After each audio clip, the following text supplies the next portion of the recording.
Welcome to star India academy. Dear friends, మనం శాతవాహనుల మత పరిస్థితులను డిస్కస్ చేస్తూ ఉన్నాం. అందులో భాగంగా వైదిక మతం గురించి మనం డిస్కస్ చేసాం. అంటే భాగవత మతం లేదా వైదిక మతంలో రెండు రకాల మతాలు ఉంటాయన్నాం. ఒకటి భాగవత మతం, రెండు శైవ మతం. సో భాగవత మతాన్ని వాసుదేవ మతం అన్నాం, లేదంటే వైష్ణవ మతం అన్నాం. ఈ వైష్ణవ మతంలో కూడా చాలా రకాలు ఉన్నాయండి. అవి కాకతీయులు వచ్చినప్పుడు అక్కడ డిస్కస్ చేస్తాను. ఓకే అండి. శైవంలో రకాలు, వైష్ణవంలో రకాలు అనేవి కాకతీయులు అనే చాప్టర్లో నేను డిస్కస్ చేస్తాను. ఓకే అండి. సో ఇప్పుడు శాతవాహనుల కాలం నాటి మత పరిస్థితులు అధ్యయనం చేస్తూ ఉన్నాం. ఆ మత పరిస్థితుల్లో మనం భాగవత మతాన్ని డిస్కస్ చేస్తాం, లేదంటే వైష్ణవ మతం గురించి సంబంధించినట్టు కొన్ని అంశాలను డిస్కస్ చేస్తాం. ఈరోజు మనం ఏం డిస్కస్ చేస్తామంటే శైవ మతం సంబంధించిన అంశాలను మనం డిస్కస్ చేస్తామండి. నెక్స్ట్ ఏంటి? శైవ మతం. శైవ మతం శాతవాహనుల కాలంలోని శైవ మతం ఏ విధంగా ఆవిర్భవించింది, అంటే శైవ మతం ఏ విధంగా విలసిల్లింది అనే విషయాలు మనం డిస్కస్ చేద్దామండి. మీకు ఆల్రెడీ డిస్కస్ చేశాను. క్రీస్తు పూర్వం 6వ శతాబ్దంలోనే వైదిక మతం పూర్తిగా అంతరించే స్టేజ్లోకి వచ్చింది. సో ఎందుకు అంతరించే స్టేజ్లో వచ్చిందంటే మలివేద కాలం చివరి నాటికంటే క్రీస్తు పూర్వం 1000 నుంచి 600 సంవత్సరాల మధ్యన ఉన్న కాలాన్ని మనం ఏమన్నామండి? మలివేద కాలం అన్నాం. ఈ మలివేద కాలం చివరి నాటికి అంటే వైదిక మతంలోని యొక్క పూజా విధానంలో మార్పు వచ్చిందండి. ఓకే అండి. యజ్ఞయాగాలు చేయడం, జంతు బలులు ఇవ్వడం, వీటన్నిటినీ అంటే క్రతువులు నిర్వహించడం, వీటన్నింటినీ వ్యతిరేకించి సుమారు 72 మతాలు బయటకు వచ్చాయండి, పుట్టుకొచ్చాయి. అందులో బౌద్ధ జైన మతాలు కూడా ఒకటండి. అది చెప్పుకున్నాం మనం. ఓకేనా. బౌద్ధ జైన మతాల గురించి మనం డిస్కస్ చేసే ముందు అసలు వైదిక మతంలో ఉన్న మతాలు ఏంటి, ఈ మతాలను మళ్ళా పునర్వైభవం తీసుకురావడానికి శాతవాహనులు ఏ విధంగా కృషి చేశారనే విషయాన్ని మనం డిస్కస్ చేస్తూ ఉన్నాం. అందులో భాగంగా భాగవత మతాన్ని డిస్కస్ చేస్తాం. ఇప్పుడు మనం ఏం చేస్తామండి? శైవ మతాన్ని డిస్కస్ చేద్దామండి. అయితే ముఖ్యంగా శాతవాహనుల కాలంలో మనం గమనించినట్లయితే ఆ కాలంలో అమల్లో ఉన్నటువంటి శైవ మత శాఖ ఏది అని చెప్పేసి మనం ఆలోచన చేసినట్లయితే పాశుపత శైవం అండి. ఏ మతం అండి? పాశుపత శైవం అనేది ఆ కాలంలో అమలు ఉందండి. ఓకే అండి. సో ఆ కాలంలో అమలు ఉన్నటువంటి శైవ మత శాఖ ఏంటండి? పాశుపత శైవ శాఖ. ఓకే అండి. పాశుపత శైవ శాఖ. శైవంలో చాలా రకాలు ఉన్నాయండి. పాశుపత శైవని, మళ్ళీ ఆరాధ్య శైవని, కాలాముఖ శైవని. ఈ శైవంలో ఉన్న రకాల గురించి మనం ఫ్యూచర్లో కాకతీయుల దగ్గర డిస్కస్ చేస్తాం. సో జనరల్గా శాతవాహనుల కాలంలో అమల్లో ఉన్నటువంటి శైవమత శాఖ ఏంటండి? పాశుపత శైవం. ఓకే. ఈ పాశుపత శైవంలో అంటే ఒక విధంగా చెప్పాలంటే ఇదే శైవ మతంలో ఉన్నటువంటి మొట్టమొదటి శాఖ అండి. ఇదండి శైవ మతంలో ఉన్నటువంటి మొట్టమొదటి శాఖ. ఓకే. శైవ మాత యొక్క మొట్టమొదటి శాఖ ఏంటండి? పాశుపత శైవం. శాతవాహన కాలంలో ఉన్నటువంటి శైవమత శాఖ పాశుపత శైవం. అయితే అసలు శైవ మతాన్ని మనం డిఫరెంట్ శాఖలుగా డివిజన్ చేస్తాం. అవి ఏంటి డిస్కస్ చేద్దామండి. ఓకేనా. అందులో మొట్టమొదటి శాఖ ఏంటండి? పాశుపత శైవం అండి. ఈ పాశుపత శైవాన్ని స్థాపించిన స్థాపకుడు ఎవరు? స్థాపకుడు ఎవరంటే లకులిసుడు అండి. ఎవరండి? పాశుపతమయ శాఖలో లకులిసుడు.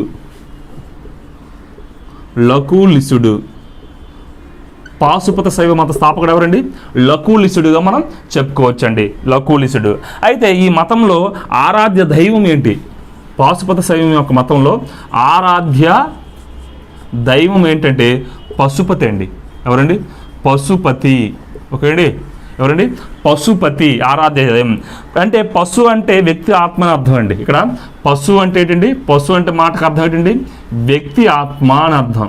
వ్యక్తి ఆత్మ. సో పతి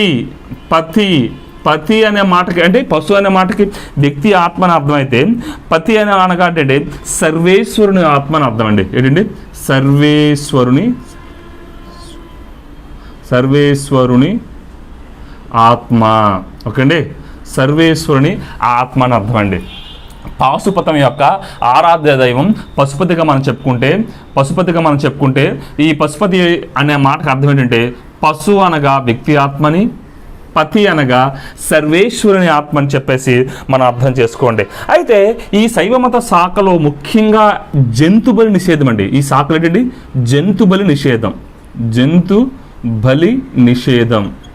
ఓకేనా. ఇంతకుముందు చెప్పుకున్న వైదిక మతం అంటే భాగవత మతంలో జంతు బలి ప్రోత్సహించబడింది. ఓకే అండి. వైష్ణవ మతంలో జంతు బలి ప్రోత్సహించబడింది, కానీ ఈ శైవ మత శాఖ అయినటువంటి ఈ పాశుపత శైవంలో జంతు బలి అనేది నిషేధించబడిందండి. అయితే లకులిషుని శైవమతం, లకులిషుని ఈ పాశుపత శైవమతం దేనికి చిహ్నంగా ఈయన స్థాపించాడు అంటే ఇది ఒక శాంతికి చిహ్నం అండి, శాంతికి చిహ్నం. లకులిషుని శైవం అనేది, లకులిషుడు స్థాపించిన పాశుపతం శైవం అనేది దేనికి చిహ్నంగా స్థాపించబడిందండి? ఒక శాంతికి చిహ్నంగా స్థాపించడం జరిగిందండి. ఓకే అండి, శాంతికి చిహ్నంగా స్థాపించడం జరిగింది. ఓకే అండి. సో ఇది పాశుపత శైవానికి సంబంధించినటువంటి ప్రాథమికమైన సమాచారం. ఓకే అండి. ఏంటండి? సో శాతవాహనుల కాలంలో అమల్లో ఉన్న శైవమత శాఖ ఏంటండి? పాశుపత శైవం. ఇదే శైవమత శాఖలన్నింటిలో కల్లా తొలి శాఖ. దీన్ని స్థాపించింది లకులిశుకుడు. ఆరాధ్య దైవం పశుపతి. పశు అంటే వ్యక్తి ఆత్మని, సర్వేశ్వరుని పతి అంటే సర్వేశ్వరుని ఆత్మ, అంటే వ్యక్తి ఆత్మను మరియు సర్వేశ్వరుని ఆత్మలో, వ్యక్తి యొక్క ఆత్మను సర్వేశ్వరుని యొక్క ఆత్మలో విలీనం చేసేదే ఈ పాశుపత శైవం అని చెప్పేసి వీళ్ళ యొక్క భావన అండి. అయితే ఈ పాశుపత శైవంలో జంతుబలి నిషేధం చేయబడింది. అంత మాత్రమే కాదు, ఈ పాశుపత శైవం దేనికి చిహ్నంగా ఏర్పాటు చేయబడింది? శాంతికి చిహ్నంగా ఏర్పాటు చేయబడింది. మర్చిపోయాను, లాస్ట్ వీడియోలో మీకు ఒక వీడియో చెప్పానండి, ఒక క్వశ్చన్ అడిగానండి. గాథా సప్తసతి అనేది శివుని ప్రార్థనతో ప్రారంభమైతే దేంతో ముగుస్తుందని చెప్పానండి? గౌరీ స్తోత్రంతో ముగుస్తుందండి. ఏంటండి? శివుని ప్రార్థనతో ప్రారంభమైతే గాథా సప్తసతి శివుని ప్రార్థనతో ప్రారంభమైతే సో దేంతో ముగుస్తుందంటే గౌరీ స్తోత్రం అండి, స్తోత్రం. ఇప్పుడండి గౌరీ స్తోత్రంతో ఈ గాథా సప్తసతి అనే కథ మనకి ముగియడం జరుగుతుందండి. ఓకే అండి. అయితే మనం ఇక్కడ గమనించినట్లయితే ఆంధ్రదేశంలో ఉన్నటువంటి అతి ప్రాచీనమైన దైవ దేవాలయం ఏంటి? ఆంధ్రదేశంలో ఉన్నటువంటి అతి ప్రాచీన దేవాలయం అండి. ఆంధ్రాలో ఉన్నటువంటి ప్రాచీన దేవాలయం. ఏ దేవాలయం? శైవ దేవాలయం ఎక్కడ ఉంది అని చెప్పేసి మనం ఆలోచన చేసినట్లయితే గుడిమల్లం అండి. ఎక్కడండి? చాలా ఇంపార్టెంట్ అండి, గుడిమల్లం. ఓకే, చెప్పండి. ఆంధ్రదేశంలో ఉన్నటువంటి అతి ప్రాచీన శైవమత దేవాలయం చిత్తూరు జిల్లా గుడిమల్లంలో ఉండడం జరిగిందండి. ఎక్కడండి? చిత్తూరు జిల్లా గుడిమల్లం. ఏ జిల్లా అండి ఇది? చిత్తూరు. గుడిమల్లం ఎక్కడ ఉందండి? చిత్తూరు జిల్లా గుడిమల్లంలో మనకి ఈ పాశుపత శైవానికి సంబంధించిన మొట్టమొదటి ఆంధ్రప్రదేశ్ తొలి దేవాలయం, శైవ దేవాలయం ఎక్కడ ఉందండి? చిత్తూరు జిల్లాలో గుడిమల్లంలో ఉందండి. ఓకే అండి, చాలాసార్లు ఇచ్చాడు కూడా ఈ బిట్టు, చాలా ఇంపార్టెంట్ అండి, గుడిమల్లం. ఓకేనే. అయితే ఇక్కడ ఉన్న ఈ శివుడి విగ్రహానికి కొంత వర్ణన ఉందండి. ఈ గుడిమల్లంలో లభ్యమైన శివుని విగ్రహానికి కొంత వర్ణన ఉంది.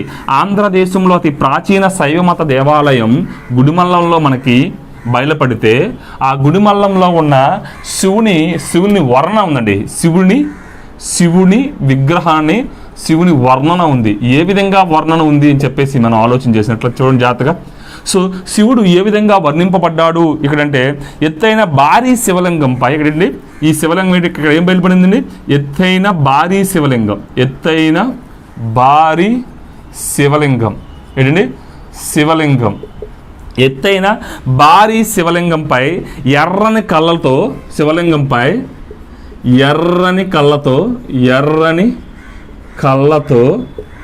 ఏంటండి? ఎత్తైన భారీ శివలింగంపై ఎర్రని కళ్ళతో జడలు విరబూసుకొని నిల్చున్న శివుని విగ్రహం చూడవచ్చండి. ఏంటండి? జడలు విరబూసుకొని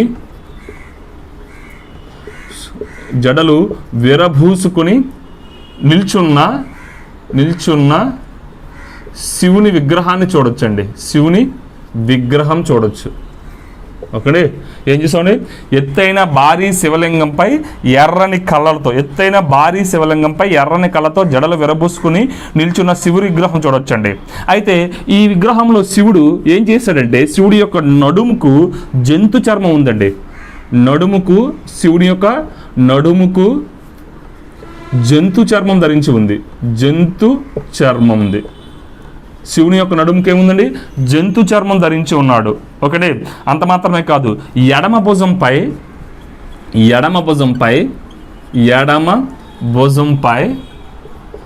గండ్రగొడ్డలు ఉందండి.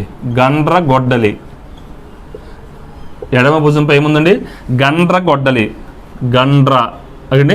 గండ్రగొడ్డలి ఉండడం జరిగిందండి. ఎడమ భుజంపై గండ్రగొడ్డలి ఉంది. ఓకే, కుడి చేతిలో ఒక జంతువు ఉందండి. కుడి చేతిలో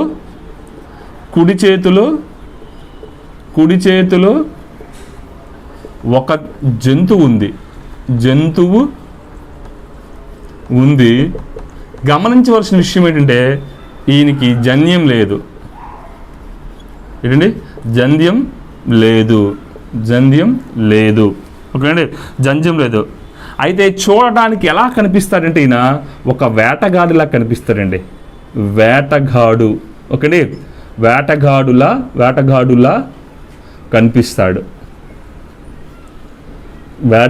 కనిపిస్తాడండి. ఓకేండి, జంధ్యం లేదు కానీ ఒక వేటగాడులా కనిపిస్తాడండి. ఓకేండి, అయితే ఈ శిల్పం ఏ శిల్పాలతో పోలి ఉంది, ఏ శిల్పాన్ని పోలి ఉందంటే ఈ శిల్పం బార్హుత్ శిల్పాల్లోని ఏంటండి? ఈ శిల్పం బార్హుత్ శిల్పాలులోని యక్షుని శిలను పోలి ఉందండి. యక్షుని శిల్పాన్ని పోలి ఉన్నది. ఓకే అండి, అయితే ఈ శివలింగం యొక్క ప్రత్యేకత ఏంటి అంటే ఈ శివలింగం యొక్క ప్రత్యేకత ఏంటి అని చెప్పేసి మనం ఆలోచన చేసినట్లయితే ఇది ఆంధ్రదేశంలోనే కాక యావత్ భారతదేశంలోని మొట్టమొదటి శివలింగం అండి. ఏంటండి? ఆంధ్రదేశంలోనే కాక యావత్ భారతదేశంలోని మొట్టమొదటి శివలింగం అండి. మొట్టమొదటి శివలింగంగా మనం చెప్పుకోవచ్చండి. ఓకేనండి, మనం ఏం చెప్పామండి? ఆంధ్రదేశంలోని అతి ప్రాచీన శైవ మత దేవాలయం మనకి గుడిమల్లంలో, అంటే చిత్తూరు జిల్లా గుడిమల్లంలో ప్రత్యక్షమైందని బయలుపడింది. అయితే ఆ దేవాలయంలో ఉన్నటువంటి ఒక శివలింగంలో శివుడు ఏ విధంగా వర్ణించబడ్డాడంటే అందులో శివుడు ఎత్తైన భారీ శివలింగం ఉందండి. ఆ శివలింగంపై ఎర్రని కళ్ళులతో జడల విరుబూసుకొని శివుడి విగ్రహం ఉంది. నడుముకు జంతు చర్మం ఉంది. ఎడమ భుజంపై గండ్రగొడ్డలు ఉంది. కుడి చేతిలో ఒక జంతువు ఉంది. కానీ జంధ్యం లేదండి. అంటే ఇదంతా చూడడానికి శివుడు ఒక వేటగాడులా కనిపిస్తాడండి. ఈ శివుని యొక్క శివలింగంలో ఉన్న శివుని యొక్క శిల్పం యక్షుని శిల్పాన్ని పోలి ఉంది. బార్హుత్ శిల్పాల్లో ఉన్నటువంటి యక్షుని శిల్పాన్ని పోలి ఉందని చెప్పుకోవచ్చండి. ఇదేంటండి? భారతదేశంలోనే మొట్టమొదటి బయలుపడినటువంటి శివలింగం, అతి ప్రాచీన శివలింగం అండి. ఎక్కడ లభ్యమైందండి? గుడిమల్లం. ఓకే, ఇది గుడిమల్లానికి సంబంధించిన ముఖ్యమైన విషయాలండి. అంత మాత్రమే కాదు, కర్నూలు జిల్లా వీరాపురంలో కూడా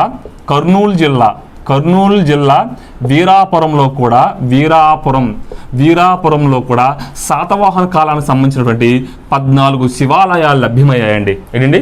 14 శివాలయాలు లభ్యమయ్యాయి. కర్నూలు జిల్లా వీరాపురంలో 14 శివాలయాలు బయలుపడ్డాయండి. ఓకే, ఇవి ఆంధ్రదేశంలో నిర్మించబడినటువంటి తొలి శివాలయాలండి. ఏంటండి? ఇవి ఆంధ్రదేశంలో నిర్మించబడినటువంటి తొలి శివాలయాలుగా శాస్త్రవేత్తలు అభిప్రాయపడతారండి. అంటే ఒక విధంగా చెప్పాలంటే హిందూ దేవాలయాల నిర్మాణం ఒక శివాలయాలతోనే ప్రారంభమైంది అని చెప్పుకోవచ్చండి. హిందూ దేవాలయాల నిర్మాణం అనేది శివాలయాలు నిర్మించడంతోనే దేవాలయ నిర్మాణం ప్రారంభమైందని చెప్పేసి చరిత్రకారులు అభిప్రాయపడతారండి. ఏం చెప్పామండి? కర్నూలు జిల్లాలో వీరాపురంలో శాతవాహన కాలం నాటి సంబంధించి శైవ మతానికి సంబంధించిన ఆధారాలకు మనం ఏం చెప్పుకోవచ్చండి? కర్నూలు జిల్లా వీరాపురంలో బయలుపడినటువంటి 14 శివాలయాలండి. ఈ శివాలయాలు ఏంటండి? ఈ శివాలయాలతోనే ఆంధ్రదేశంలో అసలు దేవాలయాల నిర్మాణం ప్రారంభమైంది అని చెప్పేసి మనం అర్థం చేసుకోవచ్చండి. ఓకే అండి, అంటే ముఖ్యంగా ఆంధ్రదేశంలో నిర్మించబడినటువంటి శివాలయాలు ఎక్కడ లభ్యమయ్యాయి, ఎక్కడ తవ్వకాల్లో మొట్టమొదటిసారిగా బయలుపడ్డాయంటే కర్నూలు జిల్లా వీరాపురం అండి. అంటే సింపుల్గా చెప్పాలంటే కర్నూలు జిల్లాలోని వీరాపురంలో 14 శివాలయాలు బయటపడ్డాయి. ఇవి ఆంధ్రదేశంలో నిర్మించబడినటువంటి తొలి శివాలయాలు, అనగా హిందూ దేవాలయాల నిర్మాణంలో మొదటగా నిర్మించబడిన శివాలయాలు అని చెప్పేసి దీన్ని బట్టి మనం అర్థం చేసుకోవచ్చండి. ఓకేనండి, ఇది శివాలయాలకు సంబంధించినటువంటి కొంత ముఖ్యమైన సమాచారం. ఓకేండి, గుడిమల్లం ఇంపార్టెంట్ అండి, జాగ్రత్త. ఓకేండి, ఇది వీటికి సంబంధించినటువంటి కొంత ముఖ్యమైన సమాచారం. ఓకే అండి, సో అంత మాత్రమే కాదు, హలుడు తన గాథా సప్తశతిలో కొన్ని శైవమత దేవతల గురించి పేర్కొన్నాడండి. ఏంటండి? హలుని గాథా సప్తశతిలో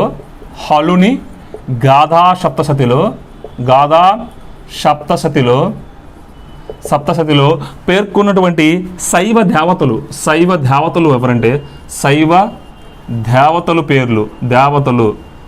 పేర్లు ఏంటి అని చెప్పేసి మనం ఆలోచన చేసినట్లయితే మొదటగా పశుపతి ఒకటేనండి, పశుపతి నెక్స్ట్ రుద్ర ఏంటండి, పశుపతి, రుద్ర, గౌరీ, గణపతి, పార్వతి అండి, పార్వతి.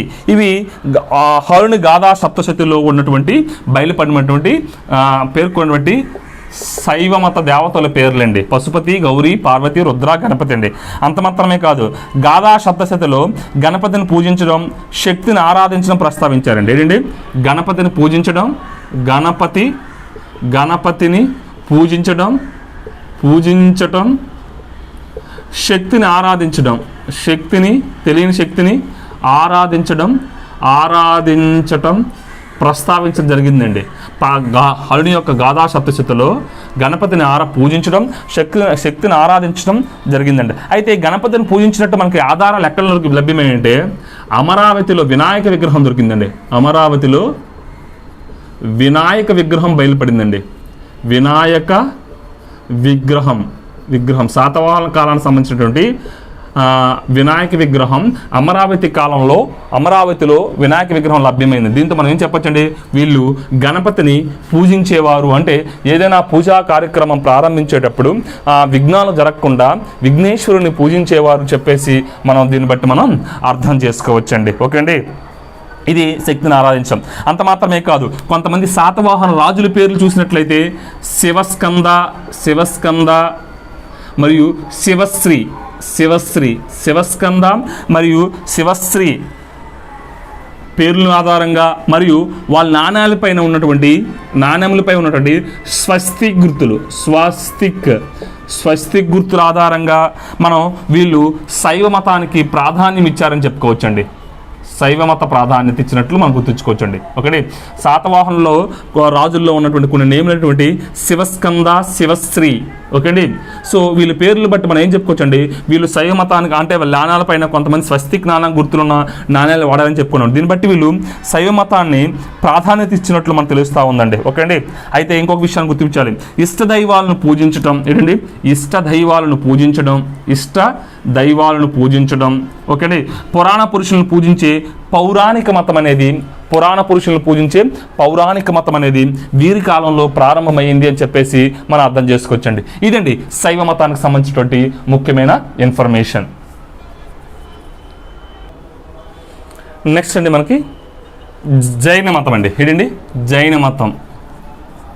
శాతవాహనుల కాలంలో ఉన్నటువంటి జైన మతం ఏ విధంగా అభివృద్ధి చెందింది లేదా ఏ విధంగా ప్రజురిల్లిందని చెప్పేసి మనం అర్థం చేసుకోండి. అంటే శాతవాహనుల కాలంలో శాతవాహన మొదటి రాజు అయినటువంటి శ్రీముఖుడు మీకు చెప్పానండి. శ్రీముఖుడు మొదట్లో ఎవరండి, జైన మతస్థుడండి, తర్వాత వైదిక మతాన్ని ఆవిర్భవించాడండి. ఓకే అండి, శ్రీముఖుడు శాతవాహనంలో రాజ్య స్థాపకుడండి. శ్రీముఖుడు మొదట్లో జైన మత అభిమాని అండి. ఓకే అండి, జైన మత అభిమాని అంటే ఒక విధంగా చెప్పాలంటే అంతగా జైన మతం అనేది శాతవాహన కాలంలో ప్రజలలేదు, కానీ కొద్దిగా అమల్లో ఉందండి, కొద్దిగా వ్యాప్తిలో ఉందని మాత్రం చెప్పుకోవచ్చు. ఎందుకంటే మొదట్లోనే శ్రీముఖుని యొక్క మనం అవలంబించిన మతం ఏం చెప్పుకున్నామండి, జైన మతం అని చెప్పేసి మనం ఆలోచన చేసామండి. ఒకటి అంటే మొదట శ్రీముఖుడు అంటే ఏంటంటే జైన మతస్థుడు అనే విషయాన్ని మనం గుర్తుపెట్టుకోవాలండి. జైన మతస్థుడు అంటే ఒకటి శ్రీముఖుడు జైన మతస్థుడని, అతను జైన ఆలయాలు నిర్మించాలని చెప్పేసి కొన్ని జైన మత సాహిత్య గ్రంథాలు తెలుపుతున్నాయండి. సో దాన్ని బట్టి శ్రీముఖుడు మొదట బహుశా జైన మతాన్ని ఆదరించి ఉండవచ్చు అని చెప్పేసి మనం అర్థం చేసుకోవచ్చండి. అయితే ఇక్కడ ఒక ఆవశ్యక పురాణం ఏంటండి, ఆవశ్యక పురాణం కాదండి, ఆవశ్యక సూత్రం ఒకటి ఆవశ్యక సూత్రం ప్రకారం ప్రతిష్టానపురాన్ని పాలించే రాజు ప్రతిష్టానపురాన్ని పాలించే రాజు జైన మత అభిమాని అని తెలుస్తూ ఉందండి. జైన మత అభిమాని అని తెలుస్తూ ఉంది. మనం మొట్టమొదటిసారిగా శ్రీముఖుడు డిస్కస్ చేసేటప్పుడు, తర్వాత గౌరవ కృష్ణుడి వరకు డిస్కస్ చేసేటప్పుడు ఎవరెవరు ప్రతిష్టాన పురాన్ని పాలించారని చెప్పేసి మనం ఆలోచన చేస్తామండి. అంటే ప్రతిష్టాన పురాన్ని పాలించి జైన మత అభిమాని ఎవరైనా ఉన్నారంటే ఆయన శ్రీముఖుడు ఒకడే. అంటే జైన గ్రంథమైనటువంటి ఆవశ్యక సూత్రం ప్రకారం ప్రతిష్టాన పురాన్ని పరిపాలించే రాజు జైన మత అభిమాని అని తెలుస్తూ ఉందండి. అంటే శాతవాహన కాలంలో ప్రారంభంలో ఈ ప్రతిష్టాన పురాన్ని పాలించే రాజు ఎవరంటే శ్రీముఖుడు అండి. కాబట్టి శ్రీముఖుడు ఖచ్చితంగా మనకి మొదట్లో జైన మత అభిమానం తెలుస్తూ ఉందండి. ఓకేండి. అంత మాత్రమే కాదండి, శాతవాహనుల ఆస్థానంలో ఉన్నటువంటి 52 మంది సేనాపతులు అండి. ఎవరండి? 52 మంది సేనాపతులు తమ పేర్ల మీద 52 జైన దేవాలయాలు నిర్మించినట్టు కూడా మనకి స్పష్టమైన ఆధారాలు ఉంటున్నాయండి. 52 మంది సేనాపతులు వాళ్ళ పేర్ల మీద 52 జైన ఆలయాలండి, 52 జైన ఆలయాలు నిర్మించినట్లు 52 జైన ఆలయాలు నిర్మించినట్లు మనకి జీన ప్రభసూరి రాసినటువంటి కల్ప ప్రదీప అనే గ్రంథంలో తెలుస్తుందండి. ఓకేండి. కల్ప ప్రదీప ఎవరండి? జీన ప్రభసూరి రచించినటువంటి కల్ప ప్రదీప అనే గ్రంథంలో మనకి తెలియటం జరుగుతుందండి. కల్ప ప్రదీప అనే గ్రంథంలో మనకి తెలియటం జరుగుతుంది. అంటే 52 మంది సేనాపతులు 52 జైనాలయాలు నిర్మించినట్లు జీన ప్రభసూరి యొక్క కల్ప ప్రదీప అనే గ్రంథం మనకి తెలుపుతా ఉందండి. ఓకే అండి. ఇదండి. అంత మాత్రమే కాదు, జైన గ్రంథమైనటువంటి కాళకాసురి ప్రబంధం. ఓకే అండి. ఇది ఇంకోటి జైన గ్రంథమైనటువంటి కాళకాసురి ప్రబంధం. ఓకే అండి. అంటే చెప్పుకోవచ్చు. అంటే జీన ప్రభాసురి యొక్క కల్ప ప్రదీప చెప్తా ఉందండి. ఓకే అండి. నెక్స్ట్ కాళకాసురి ప్రబంధం అనే ఒక జైన గ్రంథం ప్రకారం ప్రతిష్టానపురానికి వచ్చిన జైన మతాచార్యుడైనటువంటి కాళకాసురుని శాతవాహనుడు ఆదరించినట్లు మనకి ఈ కాళకాసుర ప్రబంధం తెలుపుతా ఉందండి. కాళకాసుర ప్రబంధం తెలుపుతా ఉంది. ఓకే అండి. అంటే సింపుల్గా ఏం చెప్పుకోవచ్చండి, శాతవాహన యుగంలో ఏం చేయిందండి, జైన గ్రంథం అయినటువంటి కాళకాసురి ప్రబంధం ప్రతిష్టానపురానికి వచ్చిన కాళకాసుర అనే జైన మతస్థుని శాతవాహనుడు ఆదరించినట్లు చెప్తా ఉందండి. అంటే ముందుగానే చెప్పుకున్న శాతవాహనులు పరమత సహనం చూపించారని, కాబట్టి దీన్ని కూడా మనం శైవ మతం ఉన్నట్లు మనం ఒక విషయాన్ని మనం అర్థం చేసుకోవచ్చండి. అంత మాత్రమే కాదు, ఈ శాతవాహనుల కాలంలోనే జైనులు విజయవాడలో వెంకటాపురం లేదా వెంకటతాటిపురం అనే గ్రామంలో ఒక ప్రాంతంలో ఒక జైన సమావేశాన్ని నిర్వహించుకున్నారండి. ఈ జైన సమావేశానికి అర్హబలి అధ్యక్షత వహించినట్లు కూడా అనేక జైన సాహిత్య గ్రంథాలు, అంటే జైన సాహిత్యం మనకి తెలుపుతా ఉందండి. ఓకే అండి. అంటే విజయవాడలో విజయవాడ వెంకటపురం లేదా వెంకటతాటిపురంలో ఒక జైన సమావేశం జరిగినట్టు, ఈ జైన సమావేశానికి అర్హబలి అధ్యక్షత వహించినట్లు కూడా కొన్ని జైన సాహిత్యాలు మనకి తెలుపుతా ఉన్నాయండి. జైన సాహిత్యాలు మనకు తెలుపుతా ఉన్నాయి. అంటే దీని అంతటిని బట్టి కూడా మనం ఏం అర్థం వచ్చుకుంటే శాతవాహనుల కాలంలో కొంతగా జైన మతం కూడా వ్యాప్తిలో ఉంది అని చెప్పేసి మనం ఆలోచన చేసుకోవచ్చండి. అంత మాత్రమే కాదండి, అశోకుని మనవడైనటువంటి సంప్రతి ఆంధ్రదేశంలో ఏంటి సంప్రతి అశోకుడి మనవడైనటువంటి సంప్రతి ఆంధ్రదేశంలోను మరియు ద్రావిడ దేశం అంతట్లో కూడా జైన మతాన్ని వ్యాప్తికి కృషి చేసినట్లు మనకి చరిత్రకారులు చెప్తారండి. ఏం చెప్తారండి? సంప్రతి ఏంటండి, ఆంధ్రదేశంలోను మరియు ద్రవిడ దేశంలోని జైన మతాన్ని వ్యాప్తి చెందించడానికి తిరిగినట్లు మనకి కొన్ని చారిత్రకపరమైన ఆధారాలు లభ్యమవుతా ఉన్నాయి. కాబట్టి ఈ సంప్రతిని మనం ఏమంటామని చెప్పేసి మనం ఆలోచన చేసినట్లయితే ఈ సంప్రతిని మనం జైన మత అశోకుడిగా పేర్కొంటారండి. ఎవరండి? జైన మత అశోకుడు. ఓకే, జైన మత అశోకుడిగా మనం పేర్కోవడం జరుగుతుందండి. ఎందుకంటే ఈ జైన మతాన్ని కృషి చేయడం కోసం ఆంధ్ర మరియు టోటల్ ద్రావిడ దేశం మొత్తం తిరిగాడండి. ద్రావిడ దేశం తిరగటం వల్ల ఈయన మనం ఏం చేసుకోవచ్చండి, జైన మత అశోకుడిగా మనం పిలుచుకోవచ్చండి. జైన మత అశోకుడిగా మనం పేర్కొంటారు. అంత మాత్రమే కాదు, కళింగ కాలవేలుడు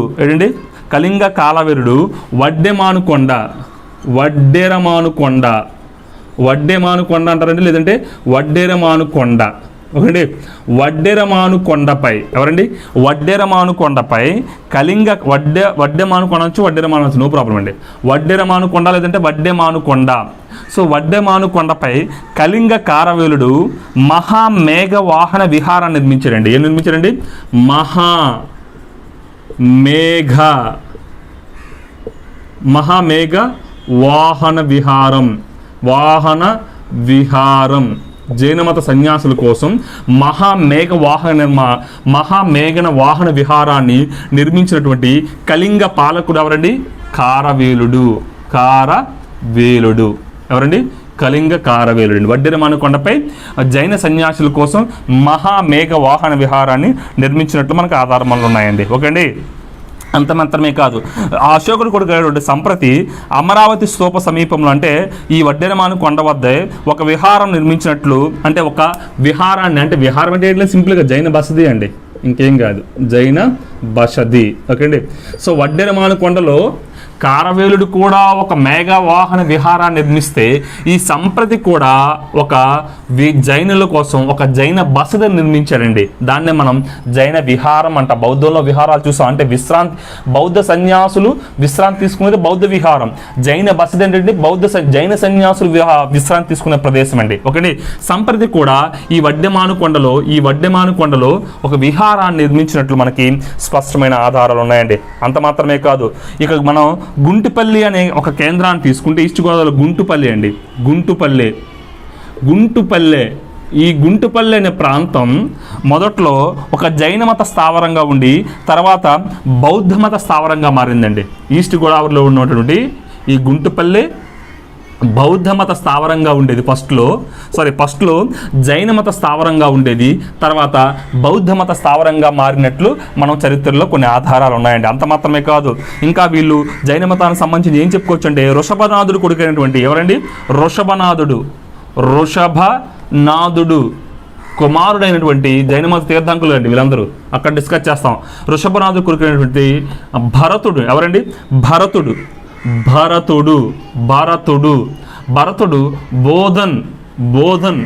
బోధన్ ప్రాంతాన్ని పాలించినట్లు కూడా కొన్ని మనకు జైన సాహిత్యం చెప్తుందండి. ఈ బోధన్నే మనం ఏమంటామంటే ప్రస్తుతం పోతల నగరం అని పిలుస్తామండి. పోతల నగరం అని చెప్పేసి మనం పిలుస్తామండి. ఇదండి జైన మతానికి సంబంధించినటువంటి కొన్ని ప్రాథమికమైన సమాచారం. అయితే ఇవన్నిటితో పోల్చుకుంటే మనకి ఎగ్జామినేషన్ పాయింట్ ఆఫ్ వ్యూలో వచ్చి ఒకే ఒక ఏరియా ఏంటి జైన మతానికి సంబంధించి అంటే మనం ఆలోచన చేసినట్లయితే ఈ జైన మతంలో ఉన్నటువంటి ముఖ్యమైన ఆచార్యుల మీద బిట్లు వస్తాయండి. అందులో జైన మతాన్ని ఎక్కువగా అంటే వ్యాప్తికి కృషి చేసిన వ్యక్తి, లేదంటే ఆంధ్రదేశంలోని మొట్టమొదటి జైన మతాచార్యుడు ఎవరు అని చెప్పేసి ఆలోచన చేసినట్లయితే కొండ కుందాచార్యులండి. ఇక్కడ బిట్టు వస్తుందండి మనకి, కుందాచార్యులు. ఎవరు ఈ కొండ కుందాచార్యులు అని చెప్పేసి మనం ఆలోచన చేసినట్లయితే ఆంధ్రదేశంలోని మొట్టమొదటి జైన మతాచార్యుడు అండి. ఎవరండి? ఆంధ్రదేశంలోని మొదటి జైన మత ఆచార్యులండి. జైన మత ఆచార్యులు చాలా ఇంపార్టెంట్ అండి. ఆంధ్రదేశంలో మొట్టమొదటి జైన మత ఆచార్యులు ఎవరండి? కొండ కుండాచార్యుడు అండి. ఇతనికి గల ఇతర పేర్లను మనం గమనించినట్లయితే కొండ కుందాచార్యుడు సంబంధించినటువంటి ఇతర పేర్లు.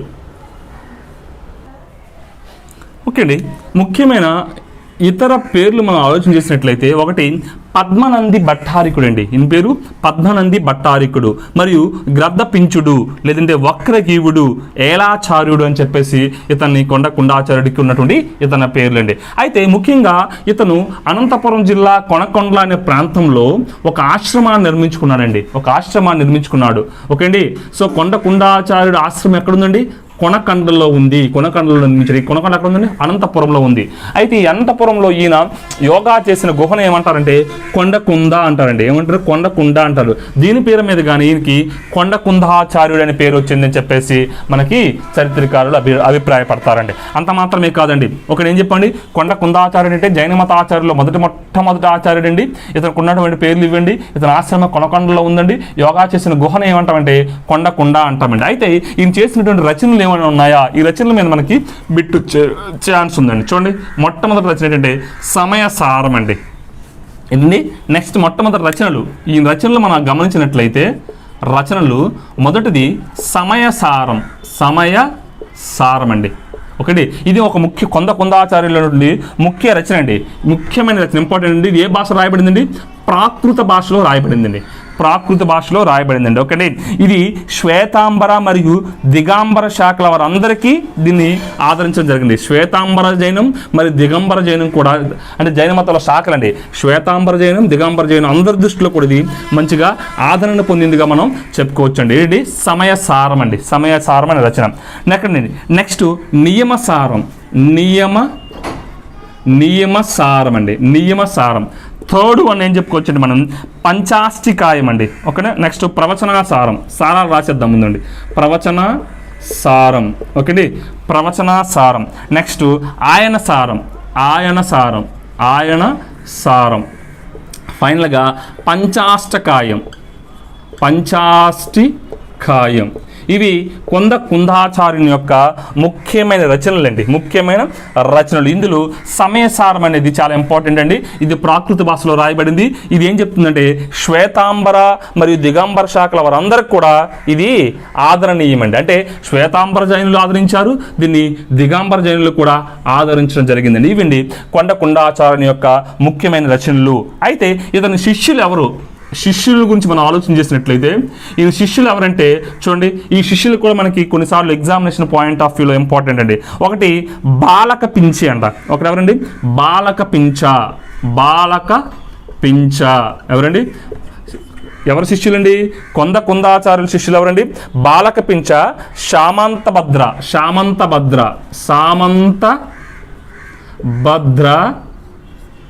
నెక్స్ట్ ఇంపార్టెంట్ అండి కొండకీర్త.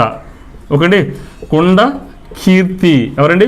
బాలక పింఛ, సామంతభద్ర, కొండకీర్తి, సింహనంది అండి. ఎవరండి? సింహనంది. ఇది కూడా ఇంపార్టెంట్ అండి, సింహనంది. కుందాచార్యుల శిష్యులు ఎవరు చెప్పండి? బాలక పింఛ, సామంతభద్ర మరియు కొండకీర్తి మరియు సింహనంది అండి. అయితే ఈ కొండకీర్తి అనే వ్యక్తి ఏంటంటే గ్రంథం ఏంటంటే సూత్రావతారం అండి. ఏంటండి ఈయన రచించిన గ్రంథం ఏంటండి? సూత్రావతారాన్ని రచించిన కుందాచార్యుని శిష్యుడు ఎవరండి? కొండకీర్తి. సూత్రావతారం అండి. ఓకే అండి, సూత్రావతారం. అయితే జైనులు ఆంధ్రదేశంలో జైనమత సమావేశం జరిపారండి. ఆ సమావేశం ఎక్కడని చెప్పానండి నేను? వెంకటాపురం అండి. వెంకటాపురంలో జైనమత సమావేశం జరిపించారు. ఆ వెంకటాపురం బెజవాడలో ఉంది. దానికి అధ్యక్షత వహించింది ఎవరండి? మనం ఎవరైనా చెప్పాను, మనకి అర్హబలి అధ్యక్షత వహించినట్లు మనం చెప్పుకోవచ్చు అండి. ఓకే అండి. అదేవిధంగా ఆంధ్రదేశంలో ఉన్నటువంటి జైనమత ఆచార్యుల్లో ముఖ్యంగా ఎవరండి? ముఖ్యంగా చెప్పుకోవాల్సింది కుందాచార్యుడు. తర్వాత ఫేమస్ అయిన వ్యక్తులు ఎవరంటే కొండకీర్తి, సింహనంది అండి. ఎవరండి? కొండకీర్తి మరియు సింహనంది. ఈ సింహనంది ఎక్కడ ఉండేవాడంటే కడప జిల్లాలో ఉండేవాడండి. కడప ఎక్కడండి? గంగా పెరూరు ప్రాంతం ఎవరండి? అప్పట్లో గంగా పెరూరు ప్రాంతంలో ఏంటంటే కడప ఈ సింహనంది ఉండేవారండి. సింహనంది ఎక్కడ ఉండేవారు అంటే కుందాచార్యుడు శిష్యుడు సింహనంది ఎక్కడ ఉండేవారండి? గంగా పెరూరు ప్రాంతం అంటే ముఖ్యంగా కడప ప్రాంతంలో జైనించేవారండి. ఓకే అండి. అంత మాత్రమే కాదు, అదే తెలంగాణలో మన జైనమత కేంద్రంగా మనం చెప్పుకోవచ్చు ఏంటంటే నల్గొండ జిల్లాలోని కొలనుపాక అండి. కొలనుపాక ఇది ఒకటి నల్గొండ. శాతవాహనుల కాలంలో తెలంగాణలో ఉన్నటువంటి జైనమత కేంద్రం ఏంటండి? కొలనుపాక. జైనమత కేంద్రం ఏంటండి? కొలనుపాక. ఓకే, అంత మాత్రమే కాదు, కరీంనగర్ జిల్లాలోని మునగాలగుట్ట కూడా. కరీంనగర్ జిల్లాలోని మునగాలగుట్ట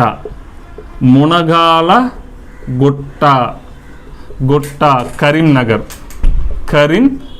అండి. ఇవన్నీ కూడా తెలంగాణలోని జైనమత శాతవాహన కాలంలో జైన మతానికి ముఖ్య కేంద్రాలండి. అదే ఆంధ్రదేశంలో అయితే అనంతపురం, కడప ప్రాంతాలండి. ఏంటండి?